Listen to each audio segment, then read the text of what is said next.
Now this room is different. Every space we've walked through in this estate has been designed to impress. This one was designed to disappear.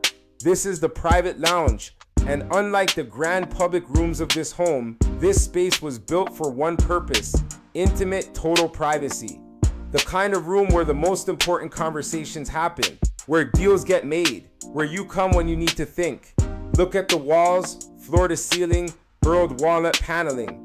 That swirling, almost organic grain pattern is one of the rarest wood finishes in luxury interiors. Framed in between each panel, green onyx column accents with warm amber uplighting at their bases, the same noble stone Rafali uses throughout this entire estate. The sofa, a deep tufted cream Chesterfield with Greek key embroidered pillows. The console table in front of me, rose marble, hand-edged, one piece, globe wall sconces on both sides casting a warm, low golden light. Framed artwork lining every wall, curated like a private gallery.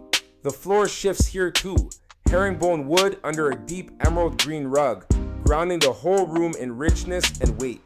The coffered walnut ceiling above, recessed lighting pulling everything together. Amazing. Every single material in this room is a deliberate choice. But here's what I really want you to notice. Behind me, that bronze spiral staircase, wrapped in dark iron railings, disappearing upward into darkness. Now, in a home with a grand staircase in the foyer that the entire world can see, why would there be a hidden staircase tucked inside a private lounge that most guests would never even enter? Because at this level of real estate, there is always a room that doesn't appear on the floor plan. A space that only the owner and a very select few ever access. Rafali built this estate with a double height library containing a hidden passageway.